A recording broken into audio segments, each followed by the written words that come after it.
21 साल कबल जब रावी के पुराने पुल पर ट्रैफिक का बोझ बढ़ा तो शादरा के करीब नया पुल बनाया गया, लेकिन दौरे हाजिर में मेट्रो बस सर्विस के आगाज के बाद इस पुल पर भी ट्रैफिक के बेपनाह मसाइल पैदा होने लगे, जिसके बाद पंजाब हुकूमत ने दरिया पर 450 मीटर तवील नई गुजरगाह की तामीर शुरू कर दी है।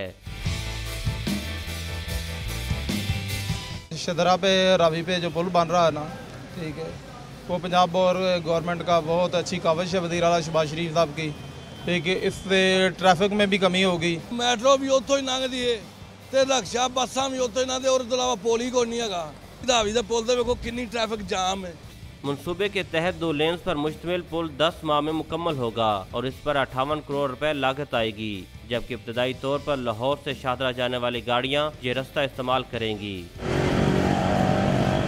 ड्यूरेशन 10 महीने का है, जो कि दिसंबर एंड तक हमारे पास टाइम है। इसका 60% ज़्यादा इस प्रोजेक्ट का काम हो चुका है। इस वक्त हम दरिया में जो क्रिटिकल एरिया है वहाँ पे काम कर रहे हैं, जिसके लिए हम डे नाइट शिफ्ट में काम हो रहा है। प्रोजेक्ट मैनेजर के मुताबिक इस मंसूबे के बाद लाहौर से शादरा तक एक और पुल की तामीर भी ज़ेर गौर है, जिसके बाद ट्रैफिक के मसाइल कम हो जाएंगे।